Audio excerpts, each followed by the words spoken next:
Hey, True Believers, Englentine here. So I was searching for topics to talk about tonight.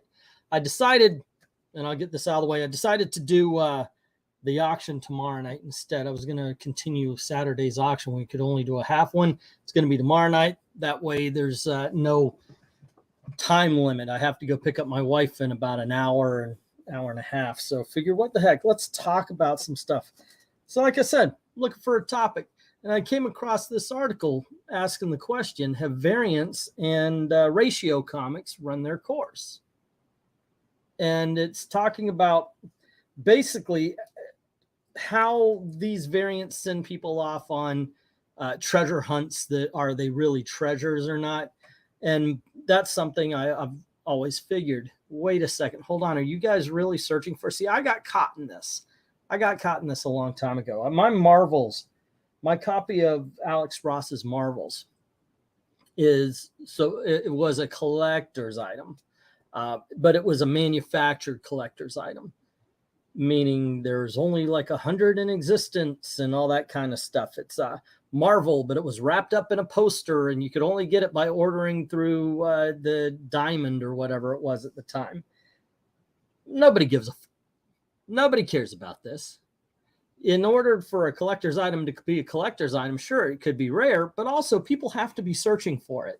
And if it's so rare and it's so, if it's so out there and odd, people might not be able to, or even willing or wanting to search for it. For Christ's sake, you know, I got my friend Eric Breen a while back. I got him a gift, and it was eight things of toilet paper, just 8 little squares of toilet paper with an Incredible Hulk comic book printed on it. Now, I can't imagine an Incredible Hulk comic book that would be more rare than the one that was printed on toilet paper back in 1970s. Yet, once again, yeah, it's going for a couple of dollars, but it's just, it's not exactly something that people are clamoring for. Tahilium, did you read the Bleeding Fool article to which they had permission from me to post on their site? I have no idea which one you're talking about. If there's a title, maybe I could check it out. But no, actually, I don't look at Bleeding Fool very much. Tell you the truth, I'm not looking at building into comics very much either. Let me check out Bleeding Fool. Alrighty, something happened. So like right now, the computer bots are all looking, hey man, you're making a lot of requests. Okay, so I don't see an article called that one that Tahilium said is okay. So by all means, let me know what's actually called and I'll take a look at it. Hey, what's up, Original Oren? Look forward to talk to Valiant talk. Wait, did I misspell variant to say Valiant?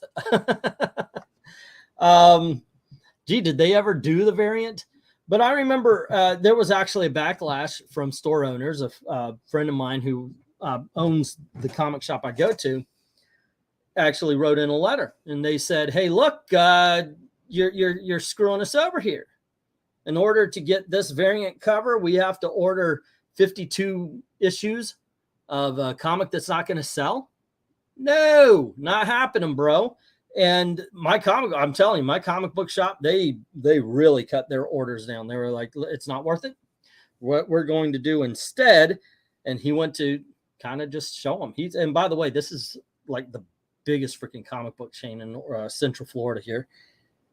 And they had taken it upon themselves. So as far as Marvel was concerned anyway, they would order to subscriptions, and then just maybe a couple for the shelf. If that title usually sells books off the shelf. If it's something that doesn't sell books off the shelf, they only go for their subscription because they got sick and tired of the predatory practices of Marvel and DC in their variant covers. Frankly, I think if you're buying a variant cover for speculation, you're doing yourself a disservice. If you like the cover because holy crap, that's one hell of a good cover. What were those ones a little bit back ago? I forget the artist, but they were like negative space covers. I think those are kind of cool. I get it if you think, but if you're going for the, oh my gosh, this could be worth a ton of money, you're playing in dangerous waters there. I did an article discussing on variants, especially on the exclusive ratio variant. Is it new? Because I'm not seeing anything like that. Let's see. Watch Disney drops. Yeah, I'm not seeing anything, dude. Alrighty. Hello to Eric Breen. What's up? How's it going? Oh, not much of nothing. I decided I figure to talk about some variant covers because I don't know. Maybe I did see it. Maybe that was the article I was thinking of. But maybe that's what popped this into my head because I was just looking around and I thought, yeah, let's talk about this. Let's talk about variants. You know, I have a little bit I can say on that. I have a friend that comes into the store all the time and he buys all the variants. I have a couple actually. Mm-hmm. For him, it's sort of like a stock. It's like playing the market with something that's more interesting than stocks. Yeah. So, I mean, like he's fully aware of that he can, win or lose. It's just kind of a game. Also, I do have to mention, yes, to Hilliam, it was your article that inspired this video, this discussion, because I saw it and it's basically, he was talking about it, not going in the same direction. We're speaking about it in a different, but it does speak to what I'm talking about. The variants of it's in some ways variant covers. I'm not a big fan of the predatory practices. That was what I was saying before you jump on. And a lot of comic book covers or comic book companies have decided to kind of they just threw some backlash in there. They're done. They're tired of it because ultimately they're the ones stuck with the books that don't sell. If you need to buy a certain amount, you buy 50 copies, you get one of these covers. You buy 100 copies, you get one of these covers. Some comic shops, as we saw with our friend, the Almighty Jack, charge the customer for it. And I think that's absolutely a-okay. If you want a 1 in 100 cover, then you're going to be paying for those 100 books. Oh yeah, that's what we do. Yeah. Now, the downside of that is we accumulate so much unsellable overstock that we end up having tent sales that we end up just basically bulking it out. But yeah, that's if you don't, it basically you take pre-orders for these uber rare variants.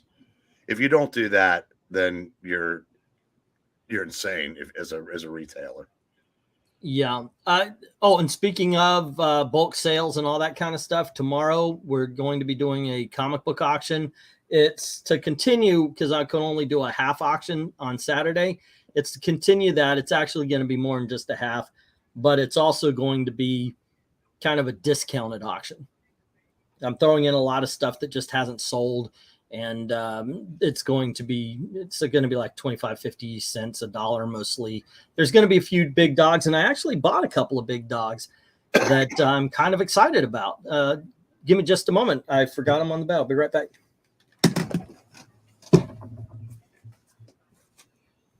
I guess this is where I'm supposed to talk, but I don't have that gift for Gab solo like E does. So why don't we just sit here in uncomfortable silence till he gets back? Oh, look, he's back. Yeah, occasionally I bought a 1 in 25. I'm about to buy a variant cover for Ant-Man. I realized, oh my gosh, they put out an Ant-Man series. But the only cover they have there is the 1 in 25 incentive. So it's like 10 or 12 bucks. So, but it's good. It's a good looking cover. And there was, I've got a couple of those. They were $19 each though, or $20. And for the Shadow War, one was a Robin cover, one was a Deathstroke cover. And I had to get that. But I like earlier, I was at the comic shop and I saw for that One Bad Day, they had behind them a Riddler cover. And I was like, wow, that's pretty good. Can I see that? And they handed it to me. It said $125. I'm like, nope. For $100, I'm going to get something with an original 12-cent price tag on it, and it's going to be a hell of a lot better than a copy of One Bad Day. That's for damn sure. So in the chat, what is the most you would pay for a variant cover? Like what was it? Almighty Jack we were talking about paid like $400 for his variant cover. Of course, he got a lot of other books as well, but how much do you think? Like, what would be the very end? What would you think should be like the tip top of it? I've never paid more than a couple dollars above cover price. I don't I don't play variants, and it basically variants really got big after I was pretty much out of monthly comics. Yeah. Well, so, in the first one, obviously the first real one is Superman, Man of Steel. But when I heard they were going big, like incentive types, was Civil War. I think that was the very first that really was an incentive type. Kind of recall that. 15 is the most I'll pay for a comic, but it has to be Artjum. Artjum, he draws some good. You draw some good stuff here, guys. Absolutely. But this book right here, I don't think was an incentive cover.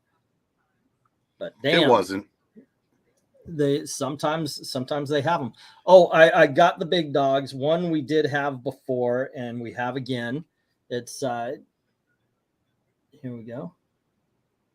Amazing Adventures #1, starring Inhumans and Black Widow. And a book. It's one of those that were owned by that guy in the army, but it's still a pretty cool book. And we have not yet had this one in the auction yet. And that is Metamorpho, the Element Man, #1. Now, it does have the writing here because he was in the army and they had to write stuff down, but still awesome freaking issues. I'm very excited to have them. I hope these sell. I won't have my feelings hurt if Metamorpho doesn't. I need the money, but yeah. Most I paid for a variant was $50 for a Joker cover, says Spencer Welch. I don't know. It was the most. I think $20 is the most I've ever paid for a variant cover. That's about it. I don't think they're ever going to be worth anything beyond. But yeah, that was it. And that's only because I wanted the full story of Shadow War or whatever it was. And yeah, I bought those. That was at $20. You know what I find interesting? This isn't really about variants per se, but the Supergirl you showed, obviously from the Hot Pants era. Yes, I love the Hot Pants 1970 Supergirl. Now, I'm sure that cover did better per print run than the regular cover. Yes. DC wouldn't even dream of putting her back in that outfit because Twitter would go, bleh. But yeah, that's kind of interesting when you see those covers and they sell so well, which kind of tells you that what they're trying to do with the comic book audience hasn't taken all the way through yet, because you put a hot Supergirl cover, it flies. Yeah. And a lot of the variant covers are more along the lines of the way all these characters looked back in those days that Dark Crisis, Young Justice issue 2, lectured us about. Yeah. Well, yeah, you're absolutely right. The best of these things, they go for the nostalgia, while all the while that they're insulting us for wanting books to be like they used to be. They're selling the nostalgia of that time, and while insulting us, calling us racist for wanting books to be mostly about fun. Look, comic books have always had a message. To deny that, you're just fooling yourself. This is not my opinion. This is dead in facts. Politics have always been in comics. Saying we want your politics out of comic, you're blowing smoke up your own ass. They've always been around. They've been different. But they've been fun. They've been story first. And occasionally you wouldn't even be able to find whatever message they were trying to slide under. but it was still fun. It was still fun comics, and that's a huge difference than from today. Let's see. Tehillim said $100. Wow. That is a bit. It only flew because the Archim cover. That's, yeah. Certain Archims are tributes to older books. Hey guys, what's up? Says MK. What's up? Speaking of variants, are they going to release the Ezra Miller variant where he's getting into the suit? I hope so. I'm a different cat as far as everybody else is concerned about this Ezra Miller thing. I want Warner Brothers to steer into it. It's just too damn entertaining. I'm not against Ezra Miller being the Flash because this is just too much fun. And here's the thing. Warner Brothers is going to shoot themselves in the foot whether or not Ezra Miller's a part of it. So by all means, if he's the biggest train wreck they got, put him in the mix, baby. That's what I say. Because I was a projectionist for 12 years, and not every freaking chance Warner Brothers had to grab the, what was that, to grab defeat out of the jaws of victory, they would. they suck sometimes. So yeah, bring on Ezra Miller. He's the biggest train wreck they got at Warner Brothers. So I think it's actually pretty good. Good social comedy commentary is better. Yeah, of course. We prefer the good social commentary. And then let's face it, like I said, it's been around forever and a day. Well, you know, my point was just one of the things about reading comics was when we were reading when we were younger, the characters were better than us. They were better looking than us. They could do things we can't do. The men all wore, impossibly tight outfits with their underwear on the outside, and the women wore impossibly tight outfits that showed a lot of the woman. And that was kind of what the whole thing was about. It was a fantasy. And I said when the industry decided to kick the boys out of the hobby, I said you get like Supergirl. All of a sudden, her skirt got longer and she got Spanx underneath them. Yeah. So you wouldn't even see a thigh. But then, 8 years later, Archerm does this, and it sells. And I'm just wondering if the companies themselves ever go, this sends the wrong message of what we're trying to do today. We're making money, but this isn't going to make the people we really care about, Twitter, happy. So what do we do? So I'm actually kind of surprised that. Well, I have noticed even Archerm's covers, they're still very pretty, but you notice like the women are completely covered now in an Archerm cover. So I think they got the message. Yeah, it's something. So you guys, I don't know if I should go through this. Maybe I can actually click off one of these the boxes here on the videos I've never made that I should, and talk about variant covers on the whole, so to speak, just like Preparation H. Started off, the variant covers started off, you would have to be, you would have to go back to the 1960s. It would really be when they made these record play-alongs. There were these record play-alongs that would actually go through the comic, and you would have basically like a little dramatic telling, and you could follow along because they sent the comic book with it. And it was a variant because while it had some similarities to the cover, it was the banner would be according to the record that you were buying. But those follow a few years later, and then you got what's called the price variant covers. The price variant covers were, we kind of want to raise our prices, but we don't know how it's going to go over. So along with the 30-cent books, we're going to put out the 35-cent books. All right. And we're going to see how it goes. If people don't notice we're charging 35 cents, then we'll just up our price. So you would get books, and sometimes you might see it where you'll have, oh, look, Star Wars number so-and-so, and it's 2 copies, but one's 35, one's 30. And that would be that kind of cover.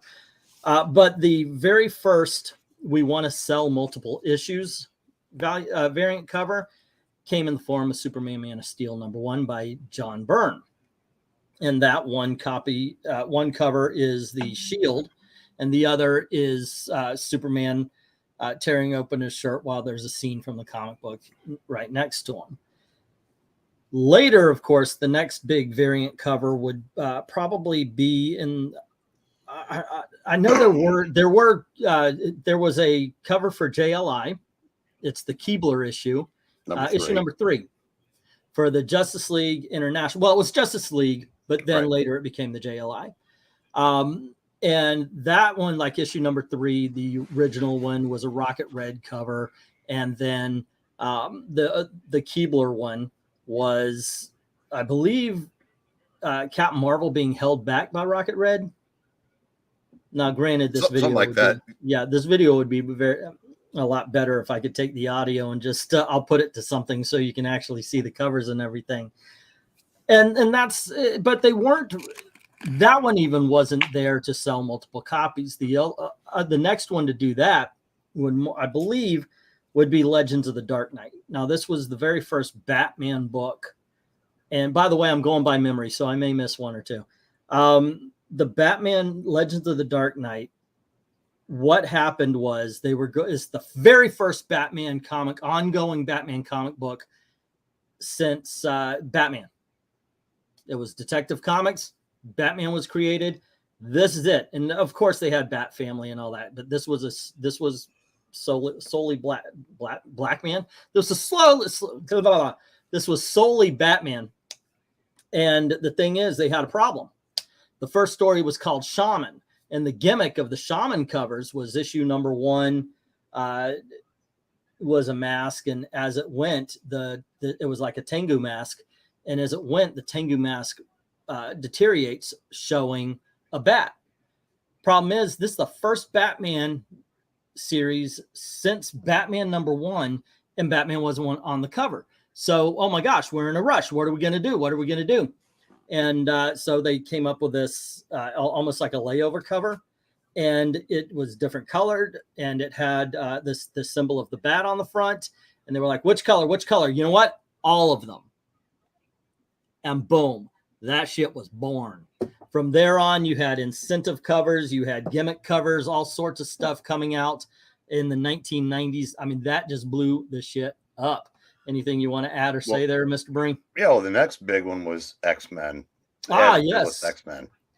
The adjectiveless X-Men with Jim Lee, who you actually had the individual covers, but then you notice all the individual covers connected to form a gatefold, which was one of the incentive covers, a gatefold cover that spread out and had like a big old poster. And yes, I bought them all. As a matter of fact, I think I bought 2 copies of all of them. Well, it sold 8 million total, so you weren't alone. Yeah, most people did this. Most people did this. It was huge. There's one thing I'll say to that. If somebody's charging more than cover price for X-Men number 1, they're overcharging. About a year ago, it had risen up to something like $25 again. And it came back down, but there is no reason for X-Men number 1 to be 20 anything. Well, why is Spawn number 1 $25, $30? I mean, it's one of those that everybody that gets into comics, in my other business, whenever someone buys a Metallica CD, I always ask them, how many times have you owned that now? And it's always multiple. Everybody that gets into comics or gets back into comics, that X-Men number 1 seems to be something they always have to get back. So there's still, I mean, I had about 10 or 15 of them, and I put them all out because I didn't have, we were kind of restructuring. So I knew if I put them in the back, I might as well be shooting them into space. Yeah. So I put them all out. I got one, a couple months later, and I went to look to see how, make sure that all 11 or 12 of them were there. All gone. Wow, that's amazing to me. I know. It was amazing to me. I mean, these are so. I mean, when you would collect cards, in baseball cards, you would have, okay, this is a common, this is common, this is common. Oh, hard to find. Common, common, common, hard to find. Or if you're collecting Marvel cards and all that, it was, hologram, incentive, common, common, common, common, incentive. To me, the most common comic book would have to be that X-Men #1. Hey, Substance D, what's up? Glinzer's in the house as well. Social media ruined comic books. There would be any influence if there was no social media. Let's see. Preparation H, which some kind of space station. Yes, it is. By the way, what was the first blank sketch cover? I do not know. That would be something I'll look that up. Actually, can I look that up here? Let's see if this is on the books. First blank. Well, Undead Quinn says it was Gen 13 #1. Blank variant. Now that would make sense because that's another one. Gen 13, remember when #1 came out, had 13 incentive covers. I'd forgotten that. Good Lord. Will you freaking stop? Whoever invented the whatever that is, the check your security bullshit. God damn, I just want to look stuff up. Leave me alone. Come on. How do you take that off? It's my goddamn computer. Image for first blank sketch cover. What was the first Gen 13 #1? Yep. There we go. Oh, okay. Yeah, somebody's saying we had the generic comic book, but I'm going to say that's not it because it has the generic comic book on it. Then Wasteland, but that's more like a white cover. Yeah, it's like that would be like saying 0 Hour Crisis in Time, but I mean, like, sincerely, it has to be made with the exact the design would have to be take it to a convention and boom, and that's Gen 13 #1. Because you could do that with 0 Hour. Here, draw this. But the thing I like about those variant covers we're talking about, the sketch covers, is people can actually draw on them and not ruin the book. You take a 0 Hour, somebody's inking anything, it's bleeding through onto the page behind it. I think the only variant cover I've ever bought was Greg Capullo variant of Detective Comics Doesn't Exist, otherwise known as Volume 3. Thank you, Austin P, for Know Your Audience. Volume 3, issue number 66. There you go. I like Austin P. Let's see. Glinger is saying it's still weird to me that second and third prints could be worth almost as much as the first print. I had a discussion on this because same here. Our age always considered second and third prints is like redheaded stepchildren. Somebody you just slap, threw in the corner, and occasionally fed if they deserved food that day. But I had a discussion with someone, and they were talking about, oh no, I want to get the second print. I want to get this. What the hell's all this about? Of course, on Twitter, I don't know if they were like, I want to get. They did right twice though, and they mentioned second prints or have a lower print run than first prints. No shit. Like, yeah. No, that's okay. I guess that, and so forth and so on. Third print, fourth print, fifth print. You know, so yeah, the fifth print is the fifth print has a lower print run. Well, that goes back to what I said before. Does anybody give a shit about this? Are you the only person that, I mean, if you're going for it because you think it's a cool cover or whatever, cool, but people have to want it as well. I'm sorry, go on ahead. No, it's the second, third, fourth print variants are the first cousin of the whole ratio variant. It's another way to play hot potato with books. I mean, once in a while, the fourth print, I think, of the Jane Foster Thor #1 is worth more than the first issue by a lot. Yeah. But that's rare. I mean, a lot of times it's just, cover price on down. But that there's occasionally the ones that do seem to pique people's interest. And I do think, again, it's like that old brute force cybernetics thing I talked about that our local radio station did in the 70s. You create a need, then fill it. you know, the people start playing with those books, and like I said, it's a more interesting stock market for them. And I think the variant, like the second, third print, whatever, is the same thing. Now, I could see that if it's a book worth owning. And one thing that I'm surprised the second print variant really hasn't taken off, especially considering there's 5 printings or so, is The Killing Joke. I've seen 4th printings. I think it's the pink writing on the cover. Like the first one was green. I think I forget what the colors were. And I see some of those up there, $60, $70. I've seen Killing Joke for about $150 to $200. I've seen it $150 and $200. What you see though is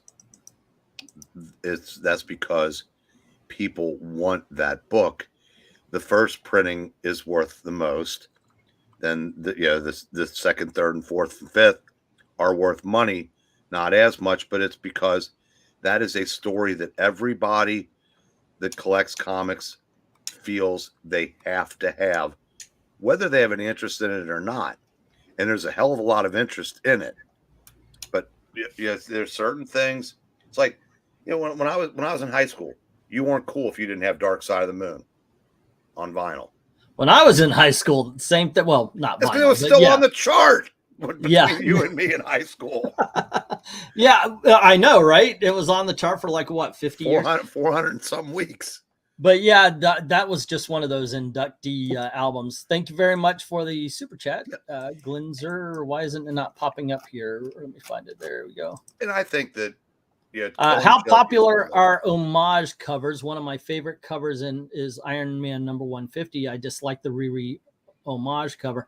I think they can be good. I think overall, though, sometimes they're just overused.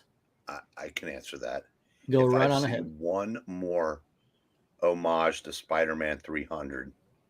I will seek out the artist and punch him in the throat. Okay, that's a question Glinzer asked. So please, by all means, answer. What is an homage cover that you like, but also you're tired of seeing?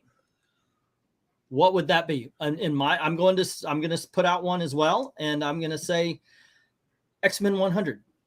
Don't need to see it again. That was the one where you see Professor Xavier and the 2 teams are running towards each other. Guys, you're doing the Super Friends, okay? Okay, it's not even a comic book cover homage. You're doing the damn Super Friends. Dun, dun, dun, dun, dun, dun.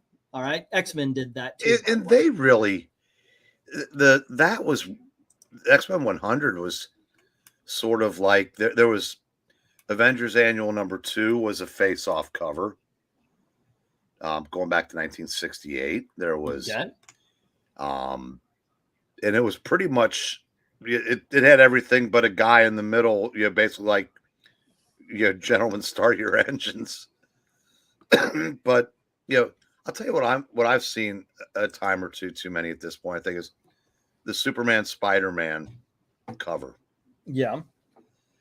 I don't know. Like I said, most of them aren't used enough to get truly tired of them.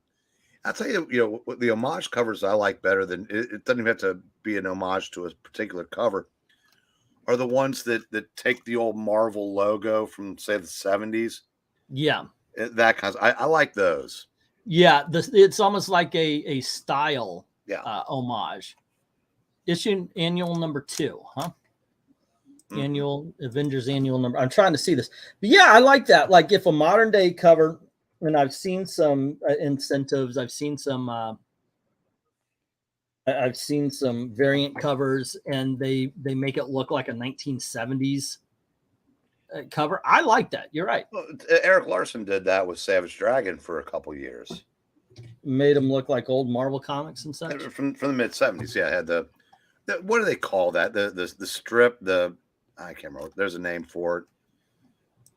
Where it had Marvel Comics Group across the top, and then the logo, they were still doing the corner boxes and but yeah, I like that one. Okay, MK is asking, my father's been on Alpha binge late. Is there a ALF book worth looking into? Monetarily, yes, there is. There's one that it's horrible and you need to get rid of it as quickly as possible. So if you find it at a garage sale, send it to me.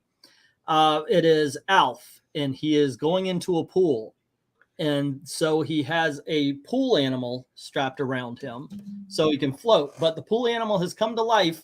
It's a seal, I believe. Maybe I'm thinking it's a pool animal, but it's a seal. But he's trying to hold on to this seal, and the seal is trying to get away, and he's got this look of fear, and it's splashing. And the seal just so happens to fall across Alf's crotch. So it truly looks like Alf is raping this seal. Let me see if I can't find this cover. Because in all honesty, I don't think I'm giving it. I don't think I'm giving it its proper due.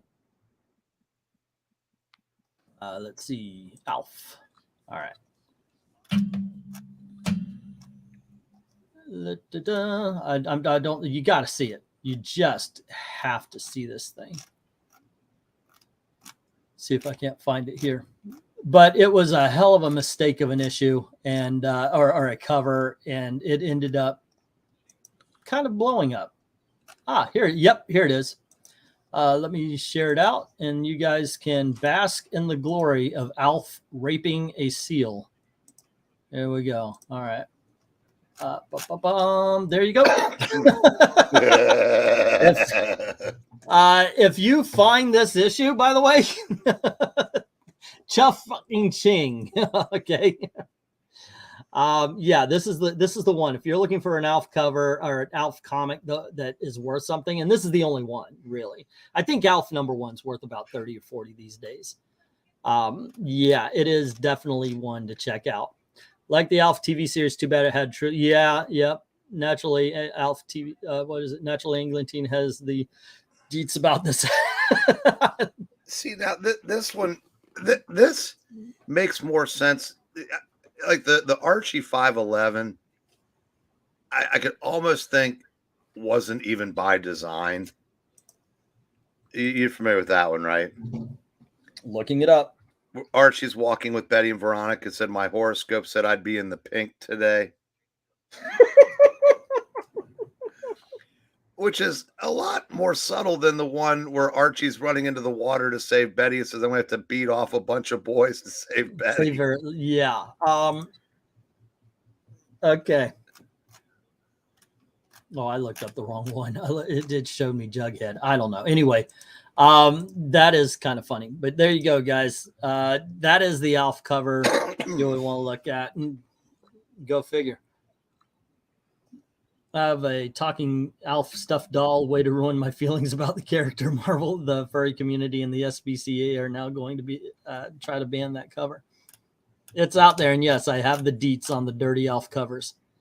Go figure. When he was in high school, the Rolling Stones just can't. Oh, come on. That's nice to you get the age joke for a change. I know, right? I'm actually that's when I was in high school. What was going on in the news? We had been at war for 2 weeks with Grenada. Horrible time. Everybody was on edge. Everybody was nervous. I remember they actually sent a news crew to Grenada, and they were interviewing people. And one guy said, "Wow, for the last 2 weeks, the tourists have been pissed off." And yeah, it was a horrible time. Let's see, the one where Veronica was hoping for a pearl necklace. Guys, don't spend any of the money. Well, you said you gave your girl a pearl necklace. You missed the point of that story. That's from a movie called Half Baked. Good stuff. Englentine is misremembering. He's talking about being in school while the Great War started. All wars were great. No. Say again. And I'll just say, I realize that I'm not here because you like me. I'm here because up until today, I took all these jokes away from you. Yeah, you put them on me. You're supposed to be the old guy. When did I get to be the old guy? By the way, speaking of old guys, tomorrow we're doing an auction. We're going to try to start it as early as possible. Oh, no, you mentioned 8's good, right? Yeah. We'll start it at 8 o'clock. it's going to be more of a discount auction. A lot of the stuff that hasn't sold. There's not going to be a whole bunch of the 2s, 3s, and 5s, mostly 50-cent, $1 books. I do have some big dogs. I went out and I got a couple of big dogs. We got the Inhumans and the Inhumans and the Black Widow and Amazing Adventures #1. This is Metamorpho #1. So got some decent stuff. You ever read this Metamorpho? Yeah. I'm a fan of the character, but I got to tell you something also. I'm a bit of a fan. I think of the B-listers, or would you put him as a B-lister or C-lister?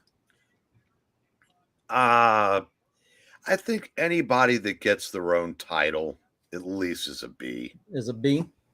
That is something. Unless you're Brother Power the Geek, it only lasts two issues. Yeah. My bro, Brother Power the Geek did not exactly do well. I need to find a spot for him on the wall somewhere.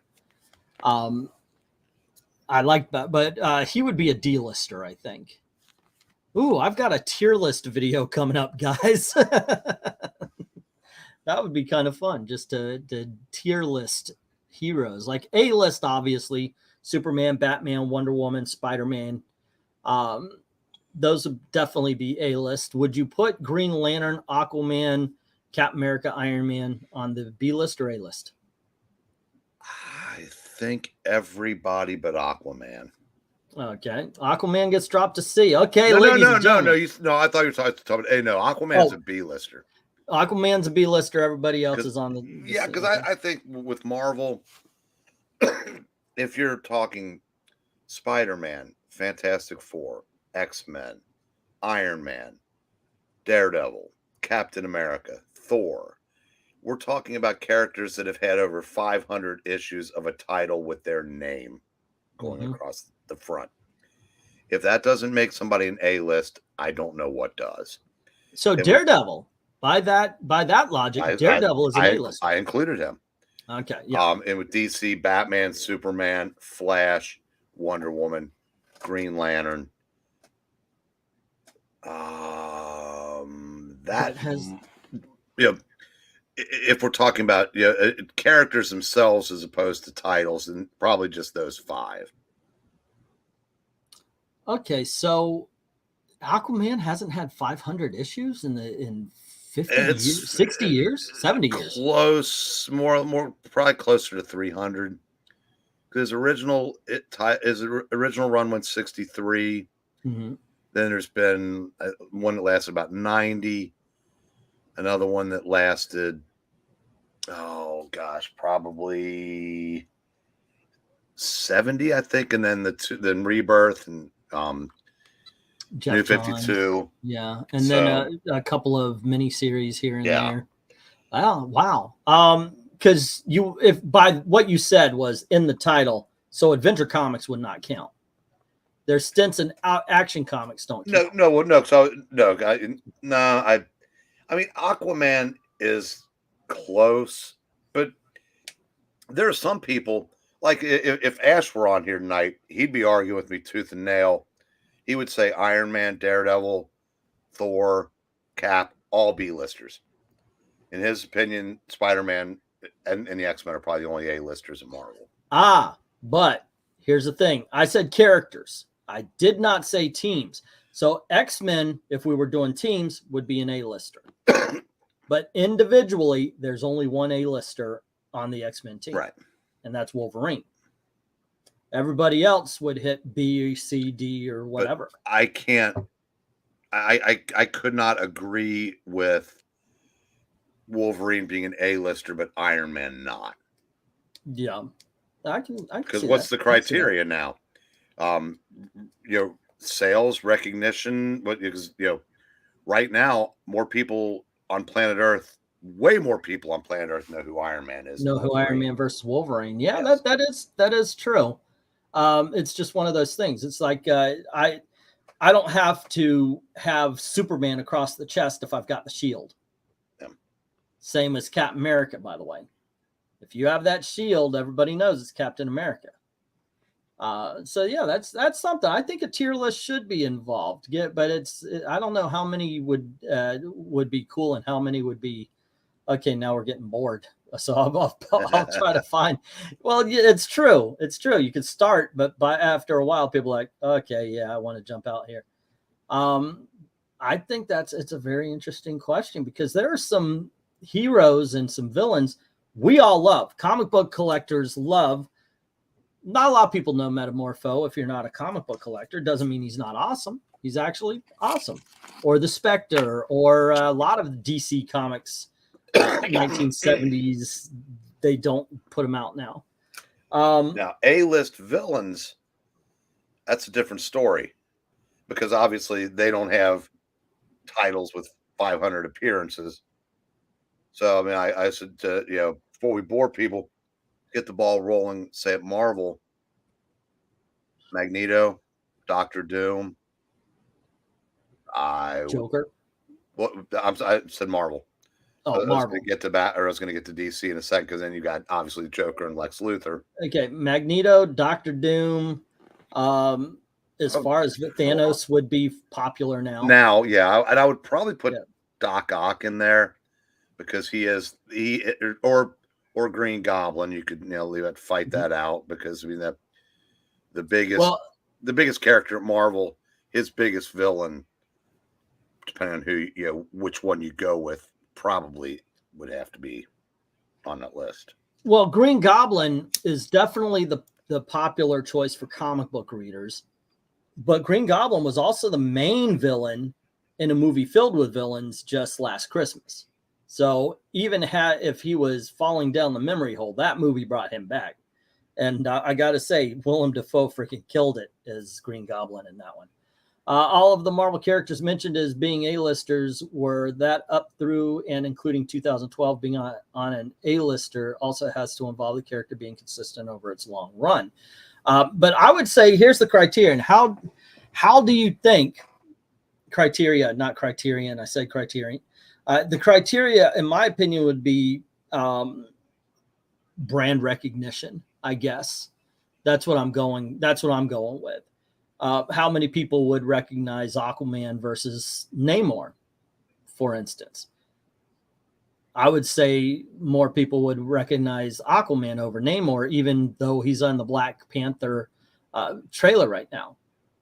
There's a reason why I think they changed everything about Namor was because they didn't want him to resemble Aquaman because Aquaman beat him to the punch. Yeah, that's one thing I said about Darkseid too. It kills me that more people are going to believe Thanos has come out before Darkseid. Yeah. We're tier listing characters, Vein Pain. For me, money is the bottom line, says Ed Brewer. But you were talking about, I said comic book fans versus normies. Yeah. Because for a comic book fan, Daredevil's an A-lister. For a normie, right? Not. Yeah, not yet. He's gotten a push, but I think he got a push to B-lister as far as because I mean I said he hasn't gotten to the big screen yet. Right. If that happens, well he did, but nobody gave a shit, and obviously you forgot. Well, I haven't seen the movie. You haven't? Oh. No, but I thought he just showed up as Matt Murdock. No, Daredevil. There was a movie in the 2000s starring Ben Affleck. Oh yeah, that exactly. Yeah. So you forgot all about it. So. Well, my mind was I was thinking MCU. So yeah, well then maybe he is. Assuming everybody hasn't forgotten like I just did for a minute. I think that's everybody wanted to forget. Most people didn't like that movie except for the extended version, which I think is really good. It didn't bother me. I liked it. Yeah, me too. I liked it, but the extended version is better. So I do have to say that. If the character is recognizable in silhouette, only then it has brand recognition. That's something. I remember I had this Justice League shirt, and it was their emblems and like Green Lantern's ring that was colored, and the lightning bolt on Flash. Obviously, Flash would have to. I think Flash would be an A-lister. Yeah, he was one of the 5 DC characters I named. Yeah, for DC, Batman, Superman, the Flash, Green Lantern, Wonder Woman, and Wonder Woman. if you were to pick the 5 A-listers, and you think Aquaman is a B-lister, I think you should go to hell and die. He's a good. I'm just kidding. Well, I'm a fan. I'm a fan of Aquaman. What can I say? I do. Well, dig so on. am I. I mean, I had all those runs, and you know, Aquaman has never had a bad run. Honestly, I mean, it's but it's just he's just one of those characters that there's a reason why none of his titles have ever made it to 100 issues. Yeah. The funny thing is, Cliff Woodbury saying the Aquaman film was good. I do agree. Yes, it was. I loved it. But here's the thing. I realized I was an Aquaman fan a while back. It's like, oh, okay. It's like realizing I was a Kevin Costner fan. I didn't really want to admit it to anybody. But and one thing that really got me was Jeff Johns made Aquaman cool. I mean, no, he fucking didn't. It was Peter David about 15, 20 years ago. What are you talking about? No, it was Steve Skeets 20 years before that. Yeah, Aquaman has never really had a bad run. And you got to admit, Super Friends fucked Aquaman up. It just screwed him up. And just in case the generation had time to forget, Craig Ferguson hammered the point home, because that was one of his characters. His 2 funniest bits were Aquaman and doing Angela Lansbury as Paul McCartney. And so, I mean, but in Aquaman, you can imagine, I mean, yeah, it was the orange and green, and it was, I mean, he didn't do him any favors.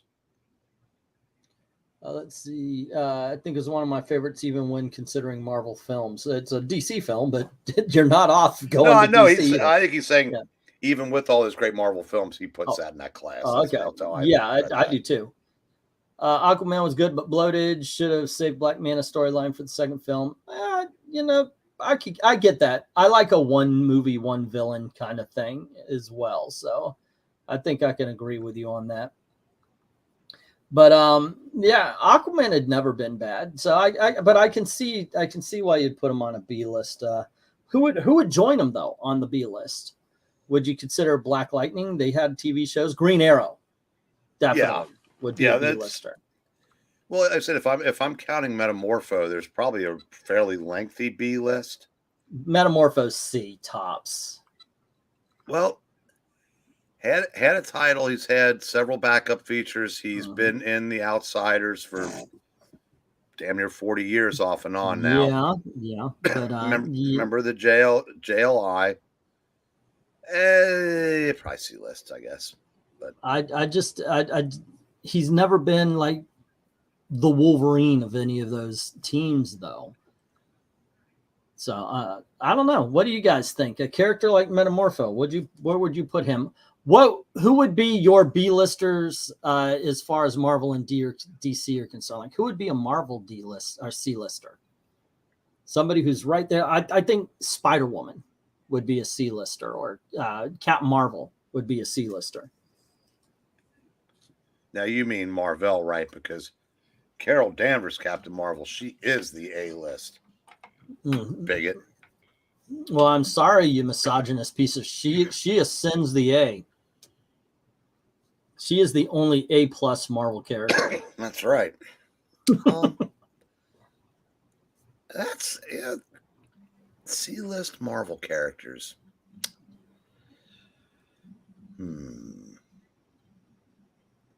Hard to think. C-list, like I said, Spider-Woman. I would definitely put Spider-Woman there. I would probably start putting some X-Men. Like Storm and Cyclops would be B-list X-Men. People like maybe Kitty Pryde and Beast. Sorry to say, guys, C-lister. Iceman. You know, I would start putting some X-Men in there. Hawkeye would definitely be B-lister for Marvel. A lot of the Avengers that aren't the top guys would end up being in the B list as well. Scarlet Witch, in all honesty, now I would put Scarlet Witch in the A list. Shang-Chi is C list. Dazzler, does Dazzler make it to C, or is she stuck in the D list? Let's see. Guardians of the Galaxy are B. Well, once again, we're talking characters, not teams. So if you took every character out of that, yeah, because there's 3 characters from Guardians that I think, normies. Well, they all know Raccoon and Rocket Raccoon and Groot, and probably Star-Lord, but I don't think Drax and Manus kind of get pushed to the side. Yeah, those are definitely D list. Yeah. Guardians of the Galaxy is A list as far as teams go because they're huge cash cow now. And I agree with that. Guardians of the at the very least B listers because of what the movies have done for them. And it's kind of funny. I will tell you, until the day I die, do not speculate comics based on the movies. That being said, when we're talking about tier lists, we're talking about recognition and all that. You got to admit, Marvel has done a lot for some B and C list characters as far as the movies are concerned. What list would Deadpool be on? I'd definitely B, but would he be an A? A list live action, B comics, because the reality is Deadpool hasn't sold for years. Yeah. And it's not going to sell now because they gave the ongoing to Alyssa Wong. Alyssa Wong, the writer? Yes. She's writing Deadpool? Yes. Oh, that's right. We talked about that already. Holy crap. Yeah, wow, they don't give a fuck. Well, they're again, just like DC, until hopefully Zaslav or whatever his name is does something about it, and somebody does the same for Marvel. Their entire motivation is pleasing Twitter. And when you assign Alyssa Wong to do Deadpool, you've consigned that to an early cancellation. But at least Twitter's not on your back. So that's until that way of thinking changes, if it ever does. Yeah, B list at best in the comics. So we're being asked, and this will be the last question of the evening. I got to go pick up my wife pretty soon. What's a good, consistent comic series that's going on right now? Now, you're not reading new books, but is there like an independent comic book maybe you've read that you can recommend? I'm going to say Action Comics. I've even just read the last few Action Comics, and holy shit, for as much as I hate Superboy comics, Superman comics are kicking ass. The Action Comics is pretty damn good. What's up? Not much. Just eating some dinner. Saw your live. So you read new comics. What's a decent ongoing comic book? A consistently decent consistently since Rebirth, The Flash. I've not read a bad issue. Even with Joshua Williamson starting off, you had that Kevin, I think, McGinnis or whatever his name is, or McNeil, whatever. The guy was he did like 2 issues, and then Jeremy Adams is taking over, and consistently it's been great. Even when he's been forced, Jeremy Adams is forced to do his tie-ins for Dark Crisis, he still writes Wally being Wally. He doesn't change anything. For those who hate what happened with the Heroes in Crisis stuff, yeah, that doesn't matter anymore. Because, like I said, when you get a good writer consistently writing a good book, I'm willing to pay the $4 for the comic book. I'm even getting it sometimes. I get the incentive covers because I love TODD art, or just certain artists, And I also know I'm getting a good story on the inside, so I'm willing to pay the extra $5 more sometimes, or $7 for the variant, But World's Finest is still going strong. But that's 6 months. Yeah, well, yeah, but if you're talking about short term, that's fine. If it's consistent for 6 months, that's okay. But that segues into what you asked is about if there are any indies. Yeah, there aren't that many indies that aren't miniseries now.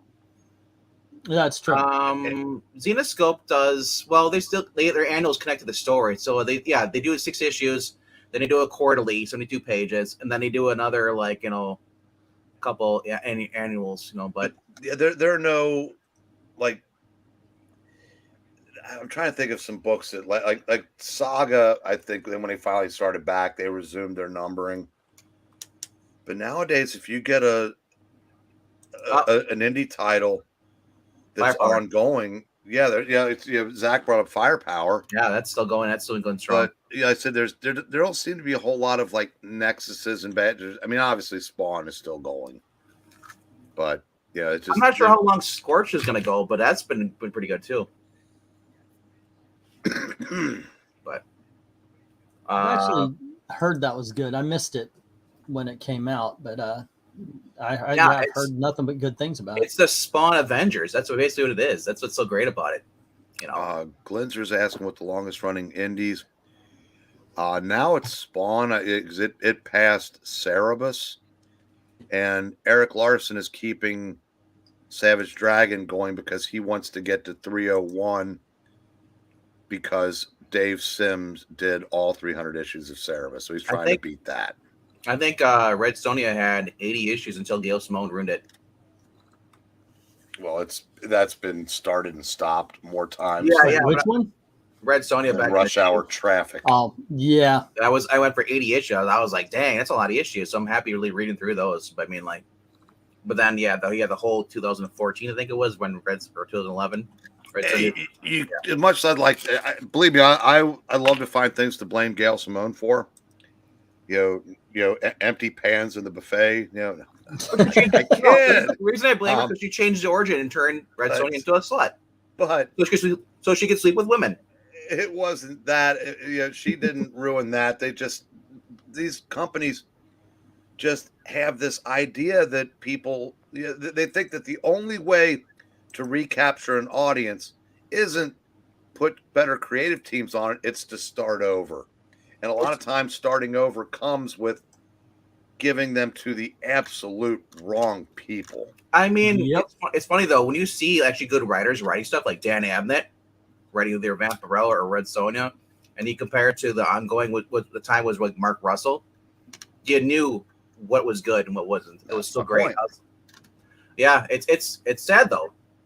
But ongoing indie comic books, that have been going. I mean, like I said, Firepower. I guess Sandman's not really indie. That's DC.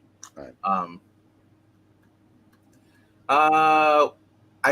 One book I actually interested in reading is that they always find us, or we always find it we always find them when they're dead.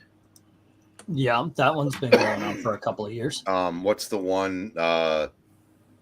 House of Slaughter or whatever that one is. I don't think that's the main. I think that's the spinoff. Something's killing the children. Something's killing the children. Thank you. But as far as longest though, it's been the Flash though. Like I said, since Rebirth was 2016. Yeah, I've read a couple of those. I was picking them up off the shelf and read them, and it's if I would be buying Flash every month if DC had anything other than World's Finest to go with it.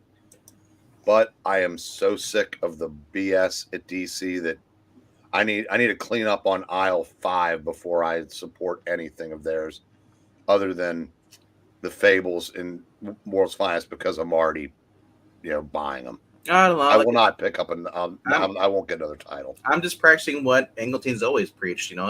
You buy with your wallet. You vote as you vote. I buy the good books. I don't buy the bad books. Now, as far as bad books go, that is opinion based because there are some people who can't stand other books that I may read because that looks cheesy. It looks doesn't look serious. So, well, I respect that, Venk, but like I said when a writer in print tells me I suck because I was buying books and enjoying them from that company that she now writes for. And instead of someone saying, hey, bitch, maybe you shouldn't insult our audience, they say, no, here's a Robin series. Gay him up some more. Excuse me. Was that like I said, though, Jeremy Adams and Josh Williams have never. I understand that. Stuff. Yeah, I agree. I buy their stuff. Like I said, I'm not gonna reward a company that personally insults me. And I mean, I had to struggle with buying The Last World's Finest in Fables. Well, I'm actually supporting my comic book shop, not DC directly. I'm not. I buying can support my comic book shop by buying. So back issues I'm getting, but I'm only getting. If I had to drop everything, I would drop everything for Flash. Why? Because I like Jeremy Adams' writing, not because I love DC. Because it's a book that's consistently been good, and I'm not being preached to. I'm not being chastised. The guy, when he's on social media, all he does is talk about his family and just having fun. So I reward the people who are actually good with my money. But you don't have to do that. That's your. It's just a preference. Yeah, I've been consistent for all the years I've been doing this. When it comes to Marvel and DC, it's more like an in for a penny, in for a pound with me. I like supporting the entire universe, and Marvel lost me when Squirrel Girl started one-punching Galactus, when Spider-Man was asking Riri Williams for her autograph while he was riding on her back. And I realized that they don't care. And at DC, The Flash is a top-notch book, but it's in the same universe where people are introducing their pronouns while they're telling their readers, their older readers, to get the F out. But the thing is that The Flash really isn't interacting with Jonathan. I understand that. So that's why I'm getting it. Once he starts doing that, then I might start pulling back. And then what I do is I stop buying that book, and I go find another book I want to support. Well, that's the difference between you and me. I'm like I said, if I invest in Marvel or DC, I kind of go all in. Oh. And both companies have made that impossible. I wonder if that's a generational thing, because you and I have had this conversation. We've talked about this. We're very much from an age where it was very easy just to pop up. You go, okay, I'm going to get this. Oh, wait, now this connects to this, this, and this, and this. And next thing you know it, you're buying the full runs of both companies. Well, I don't know if kids have that ingrained. Oh, no, they don't. And comics aren't designed to be that. If it was, there wouldn't be 30 Batman titles. Right. They don't connect. They can, they pay lip service to it occasionally, but they really don't. I mean, now the only time you get any kind of continuity is if someone is writing two books and he crosses them over. Yep, Joshua Williamson doing his Dark Crisis. Yeah. I'd like to see both companies cut their output down dramatically, hire people that care about comics, and none of this is ever going to happen. So now, I'll say these days. If I would have been buying comic books back in the 80s, I would have been like Eric. I would have been buying all DC. I would have been buying Post-Crisis Superman. I would have get Justice League, Bahaha era, Booster Gold, all that stuff. I would have been buying those and just focusing on one company, kind of like what Ash did with Marvel. No, I mean I did. I was Marvel and DC in those days. I bought. But I mean, I'd be from each company every month. Exactly. Yeah.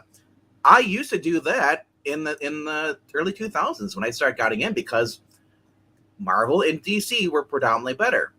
Now I'm cherry picking because I don't want to blindly go buy a book because it's Superman. I have to look who is writing it, and then I have to figure out, do I really want to spend $4 on because they raised the price of both these companies? Yeah, it's like for a while, I didn't really follow companies, but I followed characters. Now I'm more apt to follow. Now I'm more apt to follow writers than anything else. Just I'm not loyal like I was to the characters. Glenzer. Yeah, I was just going to quickly mention what Glenzer was saying about 1/4 of the wall being Spider-Man or Batman. That's the X-Men. The X-Men has his own entire freaking shelf, all 4 shelves. Mm-hmm. Batman has 2 or 3 titles all the time. MK, I'll answer that question as E's friend and creator of what the hell was that book that he created? Your friend Ron Lim. Ron Lim. Yeah, that was the joke. No, he pointed out. He goes, Captain America. Thank you. He pointed out, he goes, you know so much about comics, but the three things that you don't know anything about are like the three things that are most interesting to me. It was Transformers, G.I. Joe, and TMNT. So no, I have not ever read either one. But something else came up. I have to find it again. But yeah, the other problem with buying Marvel and DC, even if it wasn't that, I kind of feel like, I mean, they've made it clear they don't want me reading them, but I still look through a lot of the books and I look at the art, and most of it is just trash. I mean, for the prices they charge for comics at the big two, I just see some of the most C-list level art. Yeah, it's gotten bad out there. Because obviously they're not going to pay the Steve McNivens of the world when you can pay that person that you got off a Tumblr.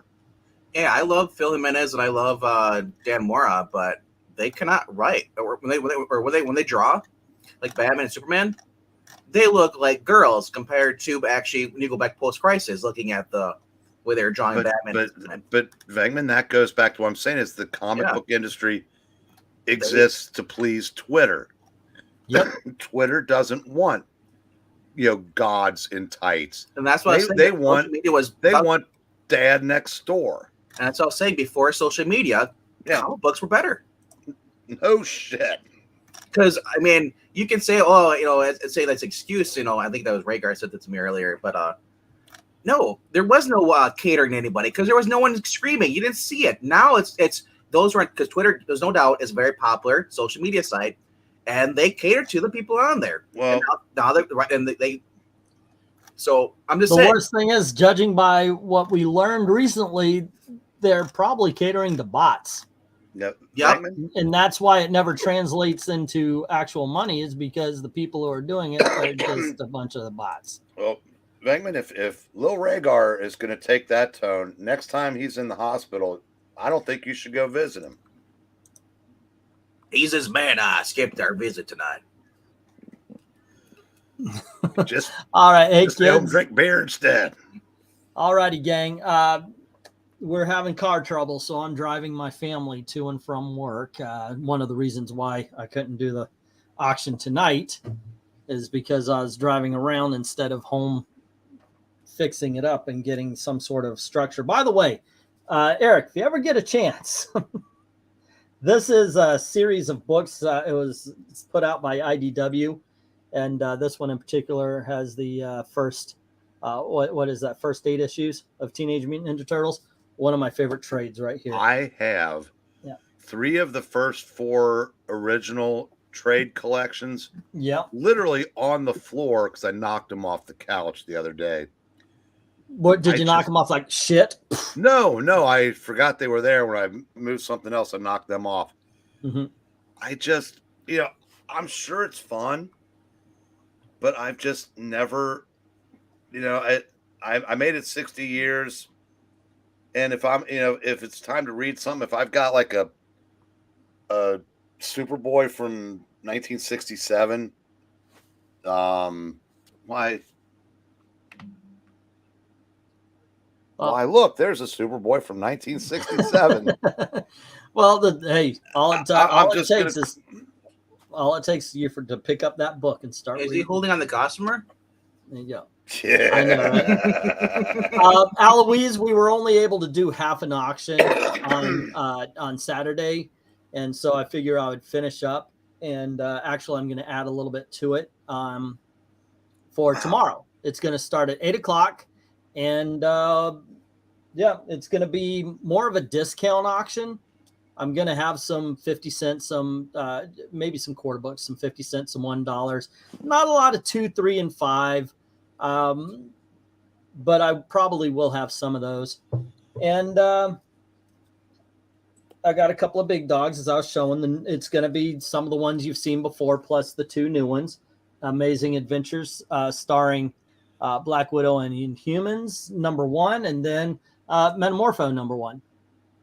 There you go. You said you like Austin P, right? Yeah, he's a decent guy. Yeah, that makes one of us. Then Breen knocked it off and can't pick it back up. Said nothing about me, so That's why I said it. Batman Teenage Mutant Ninja Turtles was awesome, by the way. If you guys have ever get the chance, it is really cool. Batman and Archie too. This month or next month, they're supposed to be coming out with Ninja Turtles based off the cartoons coming out through IDW or Image or whoever has property out. Going for the nostalgia. I might as well because I'll try it out. The art looks good. The interior looks good. The worst it could have is they could have furries in there, but they've always had Splinter. So, alrighty, and I want to read Judge Dredd. I read the Eagle. What was that? Eagle Press from 1980s. I read that series. I read the DC. Judge Dredd can be really good. I've never found a Judge Dredd series that I could read because I figure it was all anthology stories or random stories. Is there a collection like a serial? Yeah, it's Eagle is a serial story. Yeah. Yes. They tell serialized stories. Because I've always seen the magazine where it has whatever it's called. 2099. Yeah. It drives me nuts. It's like, is that 2000 AD? It's like, what did I say? 2099. What the fuck? That's Marvel, isn't it? Yeah. So 2000 AD. Right. What the fuck AD? Is that like the old Golden Age kind of stuff where they had multiple different characters with their own stories, or is it just like one story? It's an anthology, but the Judge Dredd are serialized within them. Okay. If you don't want to buy them, yo ho, you can get the whole story. Yeah. But there's also a group of trade paperbacks for Judge Dredd too that collects everything. Right. Yeah, I've got those. I've always wondered though if those were actually good or is the movie better. Alrighty. So anywho, kids, Austin is saying, I say that, Breen, but I just started watching your videos and I gotta say I'm impressed and not surprised you knocked the book off. That house is filled. He's right now. Earlier this week, you showed the other side of the room you're sitting in, and I'm shocked and surprised. Literally, Breen could just do a video just him talking about the books he has again. Here's the thing: if we get that one TV show Hoarders to go to Eric, he'll be Eric's house. He will. I'll be volunteering to help clean. He's going to be the only person that walks out richer than than anything, because they'll be like, "Holy crap! Do you realize you have $52 million in comics?" By the way, I finally dealt with that. Finally, you dealt with the pile of books. Yeah, I've got a nice clear path. And I did, crack my shin on the glass table one more time for old time's sake. But all right. Well, guys, if I don't leave within the next 4 minutes, I will have to deal with my wife, and I do not like to deal with my wife. So you see, regardless. Yeah, you guys have a great time. Once again tomorrow night at 8:00, we are having a comic book auction. It's going to be a little bit more than just the second half of the last one, but I think it's going to be a good time. Once you're done watching that, come over and watch the top 5. If you got a good microphone, Vein Pain, there's an open door policy on Monday nights. Every Monday night. Yep. All righty, kids. Once again, thank you very much for hanging out with us. If you don't mind helping out the channel, please share this out and hit like and all that kind of stuff. And please say something in the comment section once the video is posted. It all works out to help the algorithm. If you don't mind helping out financially, there's a link in the description below leading to the Ko-Fi. Just drop $1 in the till. Certainly appreciate it. I thank everybody who's already done that. To everyone, all of the true believers, thank you very, very much for watching. Good night, kids.